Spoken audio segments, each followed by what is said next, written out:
Soul Channel, un espacio para conectar almas.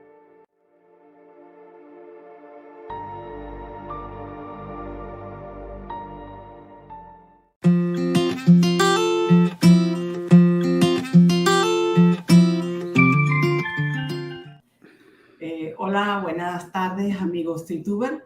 Bienvenidos nuevamente a su programa de Tree of Life a través de Soul Channel, su canal de YouTube. Hola Jorge. Hola Celia, gracias por llegarte. Bueno, hoy estamos muy contentos aquí porque tenemos una visita muy esperada. Tenemos la visita del doctor Gabriel Azcurra. Él es médico pediatra, portador, detector y consultor en dislexia. Bueno, él viene hoy a acompañarnos y a ofrecernos todos sus conocimientos en esta área y dar, por supuesto, consejos de mucha importancia para toda nuestra familia de Tree of Life. Sí, para mí también es un motivo de mucha alegría compartir hoy con él, ya que es una persona a la cual yo admiro y respeto mucho en este tema de dislexia, de reconocer públicamente que con él he aprendido muchos términos y muchas características técnicas de lo que es el tema de la dislexia, porque aparte de ser un médico especialista en el tema de la dislexia, es disléxico y se enteró a una edad adulta del tema de que tenía el tema de la dislexia.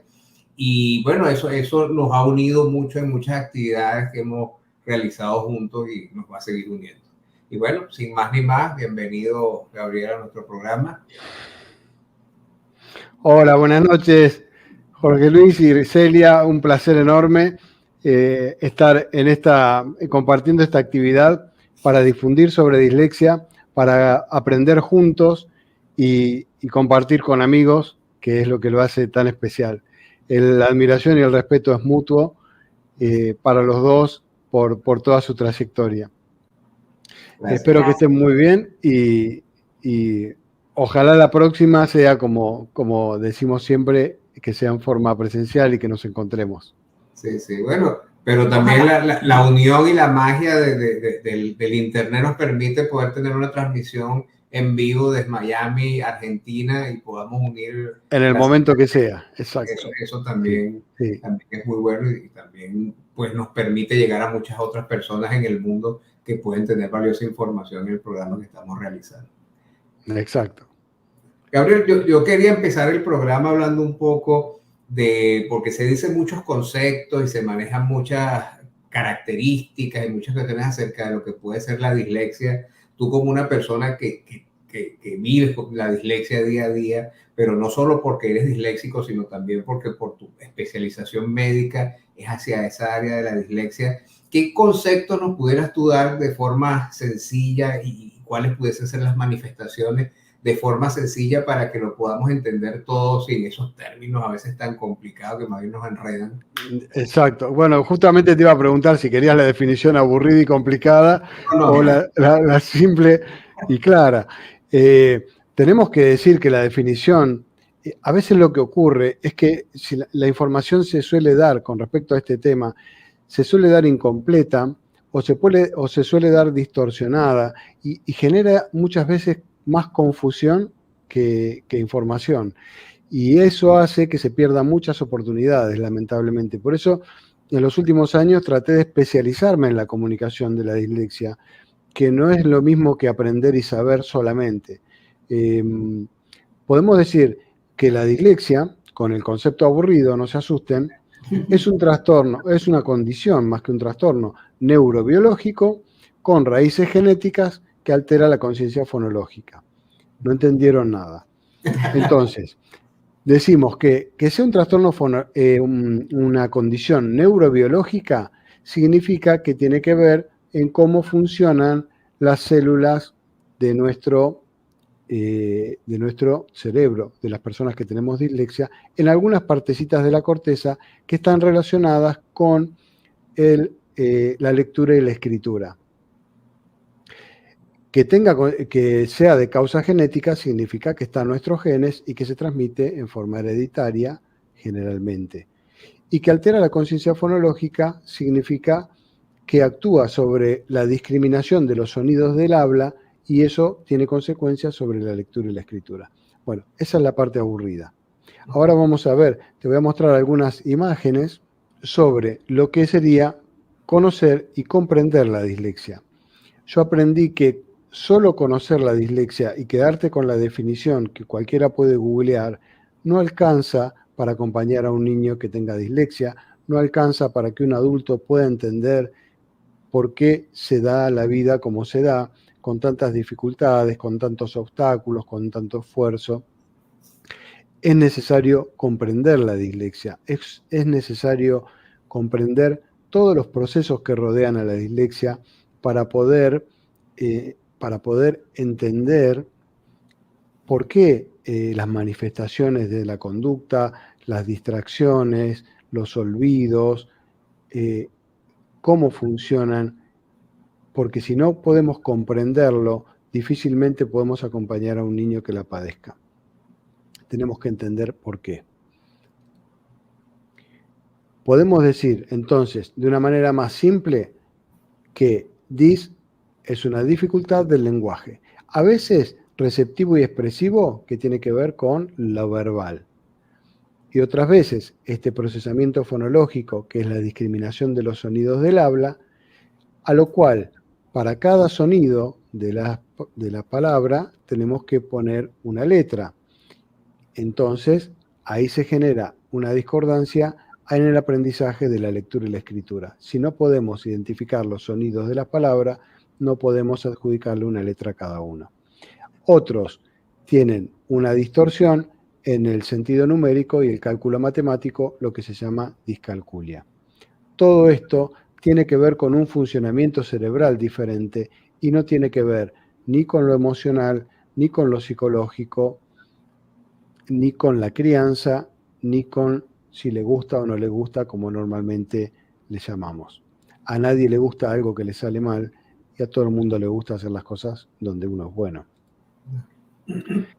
Entonces, para simplificarlo un poco más todavía, podemos decir que la dislexia es una dificultad en la lectura, a veces se acompaña de una dificultad en la escritura, en ausencia de enfermedad, es decir, estamos hablando de personas absolutamente sanas. No necesitan ninguna enfermedad que justifique la dificultad en la lectura. Son personas sanas y con inteligencia suficiente. Su inteligencia no está afectada. Incluso se encuentra muy frecuentemente personas con dislexia con inteligencia promedio o superior o incluso muy alta, como el señor de la foto, Albert Einstein, quien tenía dislexia, o como el amigo Jorge Luis Rivero, que tiene dislexia. Y además deberían tener una instrucción adecuada porque el lenguaje uno lo aprende en forma espontánea, uno no necesita que le enseñen a hablar, escucha y habla cuando es pequeño, en cambio la lectura y la escritura sí debe ser enseñada. Y lo más importante de la dislexia es saber cómo se detecta, porque puede tener una alteración en la fluidez, y esto es bastante fácil de detectar porque vemos que el niño lee trabado, lee lento, lee silabeando, y todo el mundo se da cuenta. Pero hay muchos que tienen dislexia y leen con una relativa fluidez aceptable. Entonces falla la precisión y se equivocan todo el tiempo y uno se puede poner en la pista de que tiene dislexia. Pero hay algunos, la mayoría, que llegan a desarrollar una buena fluidez, una buena precisión, pero falla el automatismo. Y esto es lo más importante y es lo más sutil, que son aquellos niños que, poniendo mucha atención y mucha energía en la lectura, porque no lo pueden hacer en forma automática, parece que leen bien el texto y al final de la lectura no comprendieron lo que leyeron, o no se acuerdan siquiera lo que leyeron, o solo se acuerdan 3 palabras claves y arman la historia. Pero la verdad es que estuvieron tan concentrados en la decodificación de las letras, porque no se hacía en forma automática, que no pudieron prestar atención al significado de lo que estaban leyendo. Estaban en realidad distraídos. pero no estaban distraídos con otro tema, con la fiesta del fin de semana, ni con el partido de fútbol, sino que estaban distraídos con la decodificación y estaban distraídos con las letras. Esto es lo que suele pasar en forma más frecuente.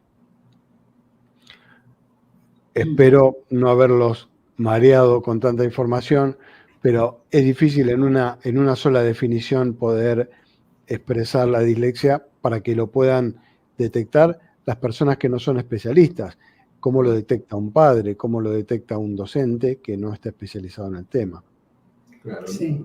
no, y más bien te iba a decir que yo como disléxico profesional, no, que yo me siento totalmente identificado con esa explicación, porque incluso lo viví y lo cuento en el libro de la historia de Gabriel, un niño disléxico, que me ponían a leer y me costaba al sentir el ensamblar las palabras, y lo que me iba era por las imágenes, los dibujos, y empezaba yo a inventar una historia y a narrarla, porque oye, no me podía quedar ahí parado delante de todo el mundo sin decir nada, ¿no? Entonces como que buscaba una solución y la gente pensaba que yo realmente estaba leyendo el cuento, pero no, era muy difícil el unir en ese momento sin ningún tipo de técnica y sin ningún tipo de ayuda externa que te encamine a ver cómo puedes resolver ese problema, y lo hacía de esa forma. Entonces lo que tú estás narrando, yo creo que une a todos los disléxicos, es decir, independientemente, no sé si a otras personas con otros problemas de dificultad de aprendizaje también, pero no, como que todas las características se repiten de forma casi idéntica en todas las personas con dislexia. Sí, aunque tengan una manifestación tal vez diferente de una persona a otra.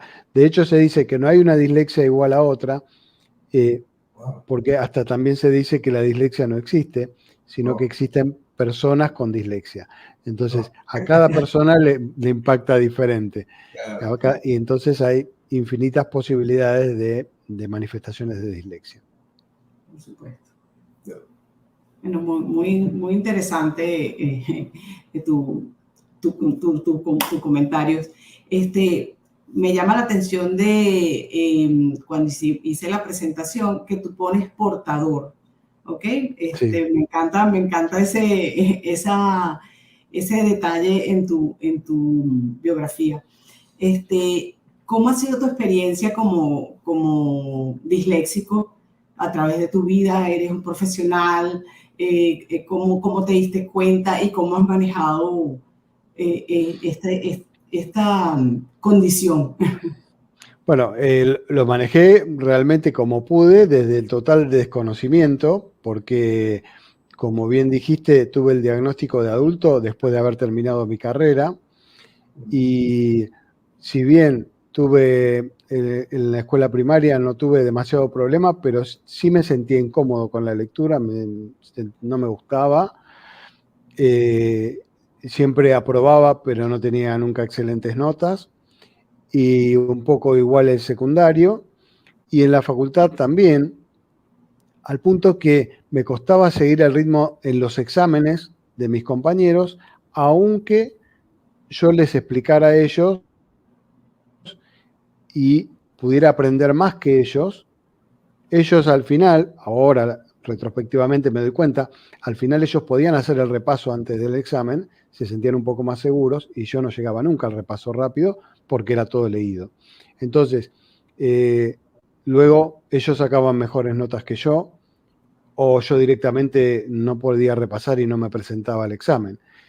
Y a causa de eso hice terapia 3 veces, con psicólogos, con psiquiatras, y nunca nadie me pudo explicar lo que me pasaba, y todos se atribuyen a que era un problema emocional, como sucede muchas veces.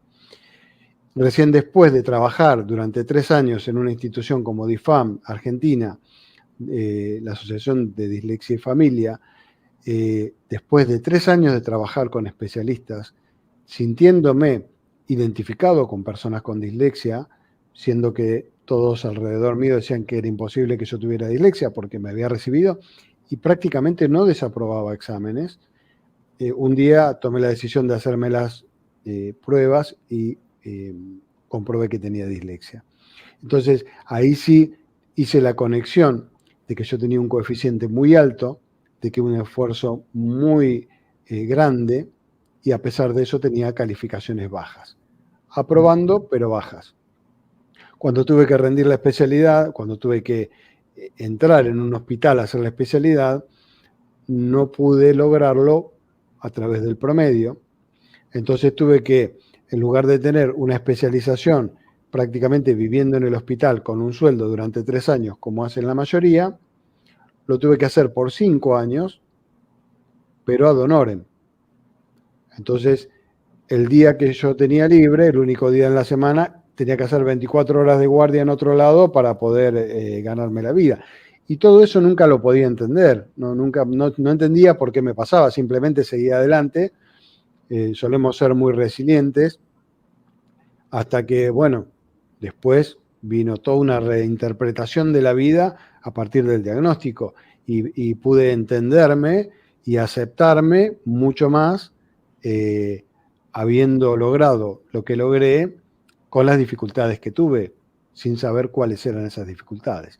Y hoy, bueno, lucho un poco para que niños y adolescentes y adultos no pasen por lo mismo que yo, porque a otros les fue mucho peor que a mí. Bueno, yo le quiero recordar a la audiencia que estamos con el doctor Gabriel Azcurra, es médico pediatra, es un ponente, yo sé que esa cosa a él no le gusta, pero lo voy a decir, es un ponente a nivel mundial, ha estado en diferentes países, ha llevado su conocimiento a diferentes lugares donde ha enriquecido todo lo que es el estudio de la dislexia, y para nosotros es un honor, como ya lo dijimos, que tú estés aquí. En una de esas ponencias yo pude ver una explicación que me llenó mucho como disléxico, que era la explicación científica de cómo podía verse la dislexia, cómo podía manejarse el tema de la dislexia en el cerebro.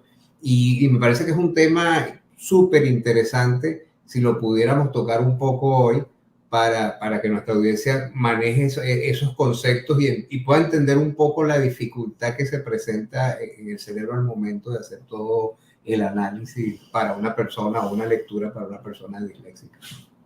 Sí, por supuesto. Puedo presentarte alguna diapositiva con respecto a esto que tengo por aquí, que tiene que ver con el funcionamiento cerebral y cómo los estudios por imágenes lograron identificar para cada actividad cerebral un área de actividad en el cerebro. Esto se llama resonancia nuclear magnética funcional y, por ejemplo, podemos ver en la figura superior izquierda dónde se activa el cerebro cuando escucha palabras. En la superior derecha, donde se activa el cerebro cuando uno está leyendo o viendo palabras. Debajo, como cuando uno habla, y donde cuando uno solo piensa en palabras. ¿Y esto qué nos permite? Nos permite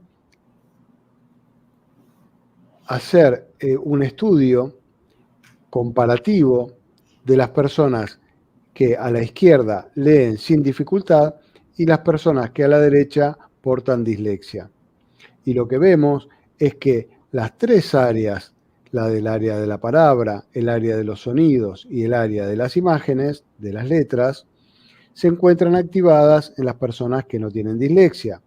En las personas que tenemos dislexia, se activa la zona de la palabra, pero no hay activación a nivel posterior. Entonces, pareciera que una persona con dislexia no puede leer. Lo que podemos sí ver, aquí tal vez no está la otra imagen. Bien, está diferente porque no permite, en la presentación no me permite las animaciones, pero lo voy a explicar. Okay. Lo voy a explicar. Cuando vemos en este momento lo que estamos viendo, o lo que estábamos viendo aquí, es el hemisferio izquierdo solamente. Cuando vemos el hemisferio derecho, a ver, lo voy a intentar una vez más. Sí, me queda tapada la diapositiva por una foto. Claro, por la presentación. Sí, no, por la presentación. Bueno.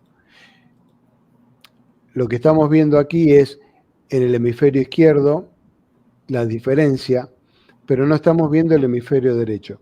Lo que ocurre es que en la persona que lee con dislexia, todo ocurre en el hemisferio izquierdo y lo podemos apreciar aquí.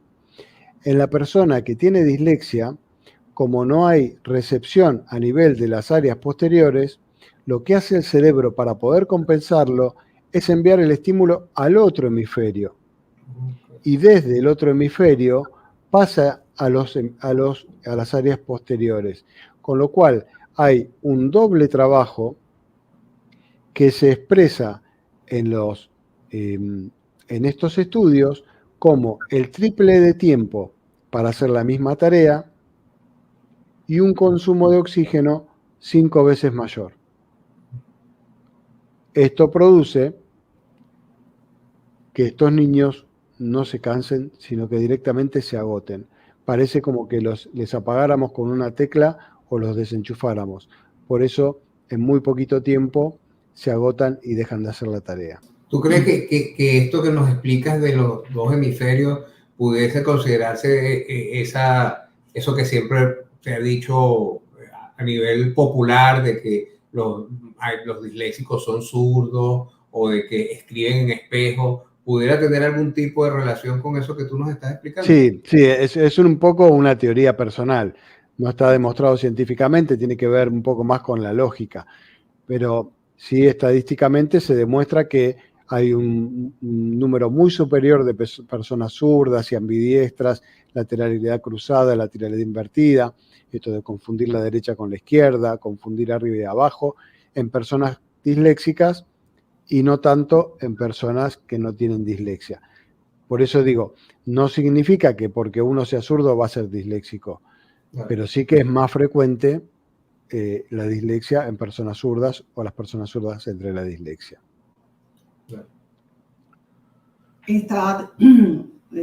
Pregunto, ¿está demostrado que si activamos o a través de ejercicio, o mejor dicho, si hacemos muchísimos ejercicios de conciencia fonológica, se puede lograr una activación o una mejoría sustancial de la dislexia?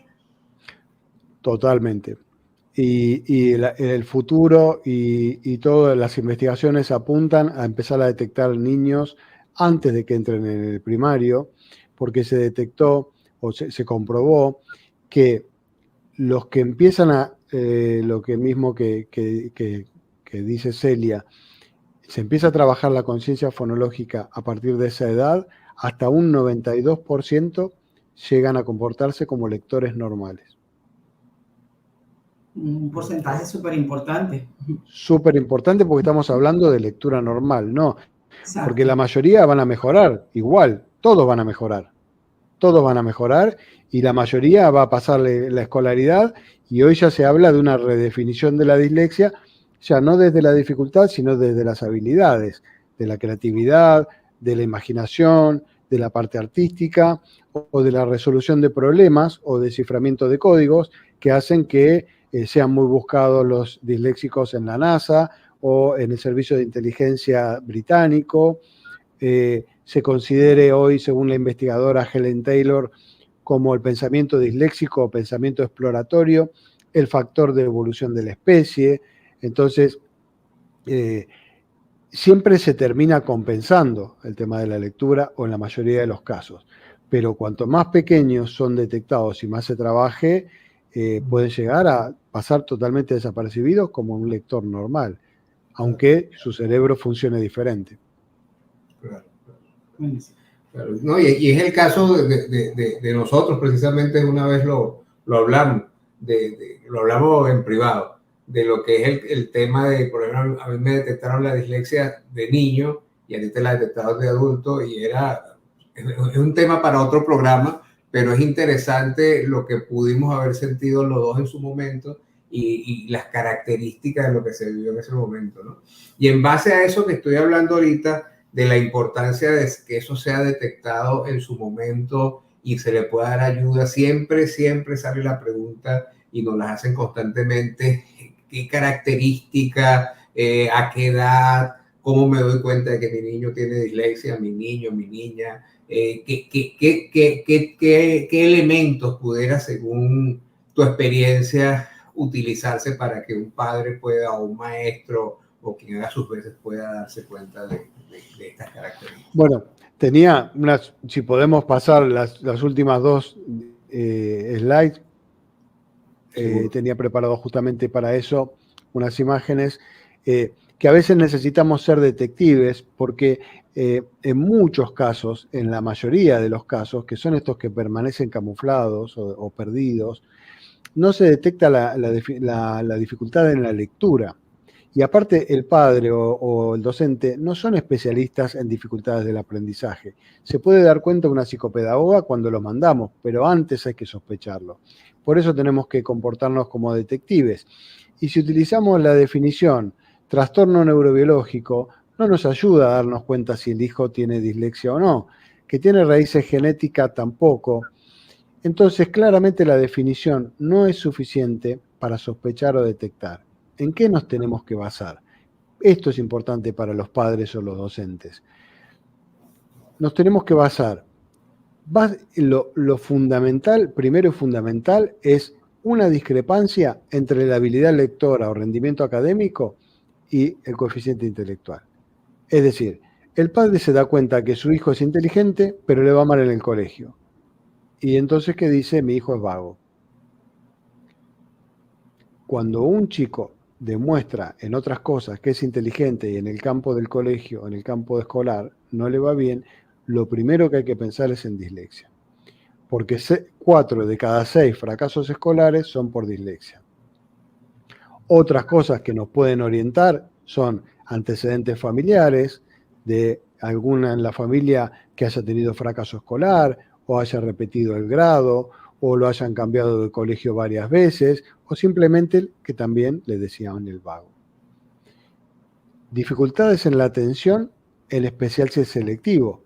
Estos chicos que se distraen y se distraen y se distraen en el aula, pero después de pronto están armando un Lego donde no necesitan esa habilidad para leer y escribir, entonces armando el Lego no se distraen, pero cuando hacen la tarea se distraen. Entonces, eso se puede confundir con un déficit de atención, pero lo que en realidad está pasando es que el chico se agota, por esto que hablábamos recién del funcionamiento cerebral, se agota, se cansa y se distrae. Se agota leyendo, armando un Lego no se agota, porque para armar un Lego no tiene dificultad.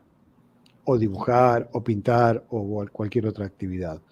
A veces problemas de conducta, porque se terminan defendiendo, porque se los presiona tanto para hacer algo que no pueden, que se terminan defendiendo con problemas de conducta. Y es muy común que los problemas de conducta estén en el aula o en casa a la hora de hacer la tarea, y después en otras áreas son ángeles. Entonces eso también nos tiene que llamar la atención. A veces problemas del ánimo, ansiedad, depresión, baja autoestima. Hay que pensar que puede tener una dislexia que está produciendo eso. Y otros casos muy diferentes, que son como el otro extremo, que son los alumnos que son el premio al mérito, pero que no tienen las calificaciones mejores, que hacen todo el esfuerzo, que son muy aplicados, porque saben que si estudian mucho, pueden llegar a compensar. Y saben que si no estudian mucho, van a fallar. Entonces, se la pasan estudiando para solamente aprobar. A esos chicos nadie les presta atención porque son buenos alumnos, entre comillas. Pero es injusto que a tanto esfuerzo y seguramente tanta inteligencia no le corresponda la mejor nota. Sí. Entonces, estas son las cuestiones que habría que abarcar. Chico inteligente, que no le va bien en el colegio, hay que pensar en dislexia. El niño que se distrae mucho, sobre todo al hacer la tarea, hay que pensar en dislexia. La rebeldía extrema a las tareas escolares. Cualquier niño que le preguntan si quiere ir a tomar un helado o hacer la tarea, dice a ir a tomar un helado o a jugar al fútbol. Eso es normal. Pero estos niños es muy común que uno le proponga hacer la tarea o un castigo y elijan el castigo. Porque es peor para el niño hacer la tarea que el castigo propio. Entonces ahí también hay que pensar en dislexia. Claro. Y estas son todas las cosas que el padre ve en la casa. Sí, así es. Yo como pareja de disléxico y bueno, y tuve la fortuna también de estudiar el área de psicopedagogía, pero como pareja de disléxico y que lo vi estudiar la carrera, sé del esfuerzo que hace la persona, y que cuando habla tú ves que tiene una cantidad de conocimientos impresionantes y que cuando llegaban las calificaciones siempre eran como por debajo, que uno decía, pero no pega, ¿qué es lo que pasa? A pesar de conocer el área y de trabajar como psicopedagoga, era contrastante. Es contrastante ver una persona que se dedica, que cuando habla demuestra que sabe mucho, pero en las notas pues no son capaces de demostrarlo realmente. Ya casi como que para finalizar, y con esta idea de saber de que hacen mucho esfuerzo, ¿qué tips, qué consejos y qué esperanza les das tú a los padres de niños disléxicos y a los propios disléxicos? Bien, lo primero que diría es que, en mi opinión, no considero que las personas con dislexia seamos el problema, sino el sistema educativo que va en un 90% por la lectura y la escritura, que es totalmente arcaico y que no utiliza mejores métodos de enseñanza. Es el sistema educativo el problema. Esto se produjo porque cuando el colegio se hizo masivo fue en la Revolución Industrial y en ese momento no había otra manera de pasar conocimientos que no fueran los libros. Hoy está investigado y demostrado que uno puede aprender más con dislexia o sin dislexia con un audiovisual, con una conferencia y no con lo escrito. Entonces, no digo que no haya que escribir más ni que haya que leer más. Digo, si podemos tener un sistema educativo que pueda enseñar a través de otros métodos, la dislexia dejaría de ser un problema. Como deja de ser un problema cuando salimos de la escuela o salimos del ámbito de la educación formal. Mientras tanto, y esto no va a suceder tan pronto, lamentablemente, mientras tanto existen las adecuaciones, entonces es muy importante trabajar en la detección de los niños pequeños o de los que empiezan a tener dificultades a la mitad del primario o los que empiezan a tener complicaciones en el secundario, prestarles atención para conseguir la ayuda necesaria para que se puedan adaptar a este sistema educativo y no fallar y no perder la autoestima en el camino. Porque estos niños con una autoestima sana o adolescentes con una autoestima sana, cuando terminan la parte educativa, empiezan a demostrar lo que hoy hace que la dislexia se redefina como una habilidad y no como una dificultad. Y los hace brillar y los hace volar. Sí. Lo que sí es nuestra responsabilidad es detectarlos a tiempo, ayudarlos y apoyarlos para que salgan de la educación con una autoestima sana. Sí, esa es la parte más importante, la autoestima es sana. Yo quería hacer una última pregunta, pidiendo el permiso incluso al máster, que es con relación a si la dislexia no es una enfermedad. Yo te sigo a ti por las redes sociales y debo de confesar que me siento muy bien cada vez que veo tus redes sociales, porque siempre veo niños que acuden a tus consultas médicas y siempre los veo sonriendo, felices, contentos. No siempre uno ve eso en las redes sociales y cuando lo tocas con el tema de dislexia, pues creo que menos, ¿no? Pero me llama mucho la atención y siempre tú posteas fotos y videos, cuestiones de niños que son pacientes y que... Entonces existe como esa contradicción, porque si la dislexia no es una enfermedad, ¿por qué sería bueno acudir a un médico especialista como es tu caso en el tema de dislexia? Porque no todos los médicos son especialistas en esta área. Claro. Bueno, el hecho de que fue un poco circunstancial y fortuito que yo me esté dedicando a la dislexia, la verdad es que por el momento la mayoría de los pediatras están igual que yo hace más de 15 años cuando no tenía todavía estos conocimientos sobre la dislexia. No nos preparan en la facultad para la dislexia, ni tampoco nos preparan a los docentes. Entonces, en el caso mío, lo que yo hago es tratar de difundir y de hacer consultorías a los padres, en lo que hoy estoy llamando en las redes un superpoder, que es el superpoder de cambiar las vidas.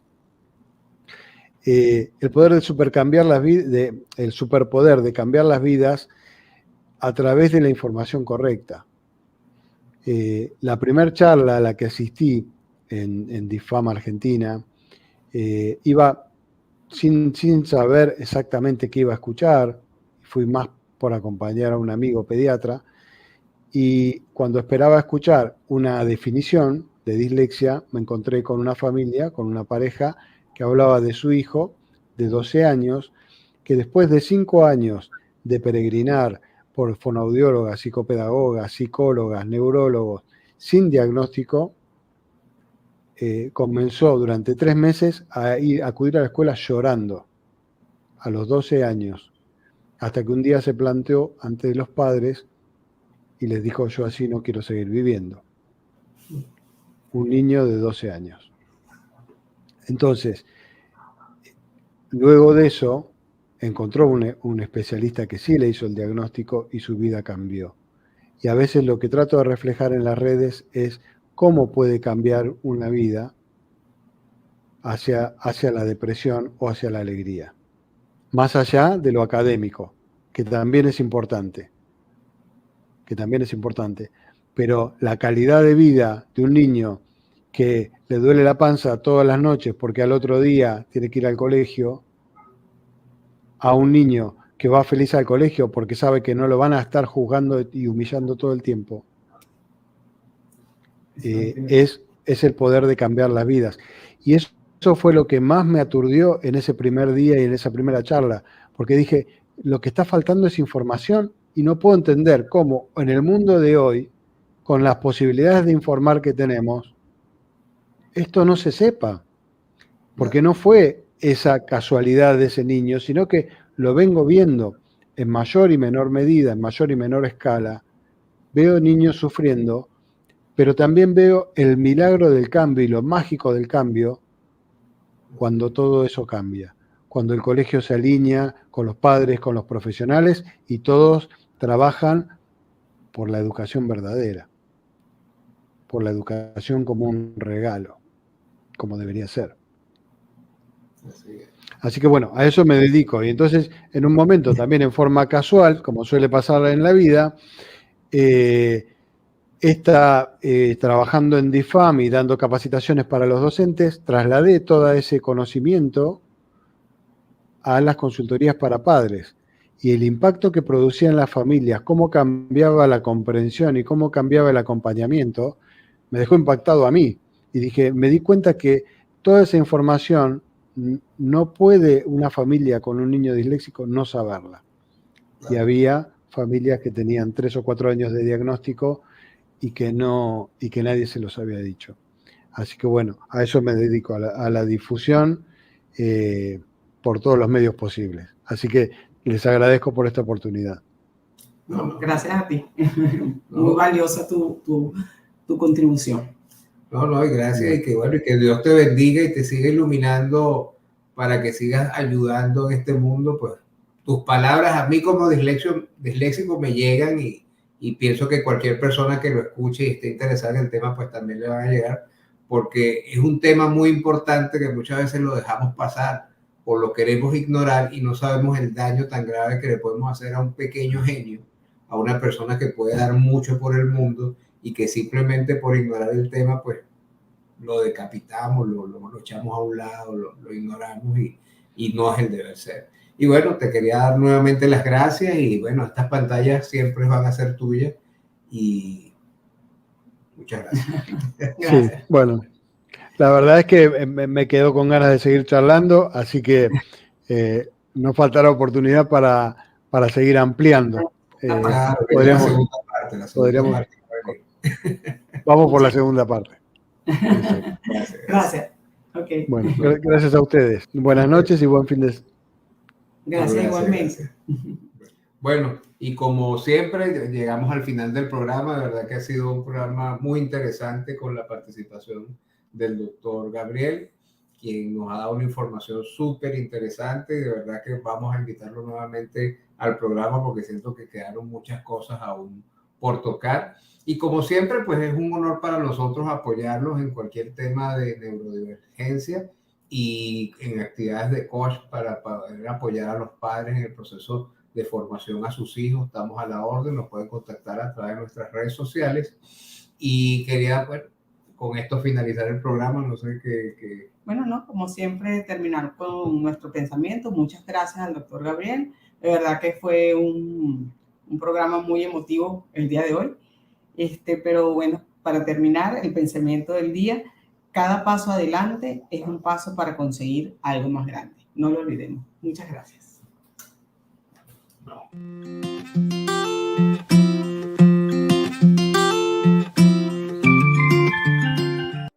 Soul Channel, un espacio para conectar almas.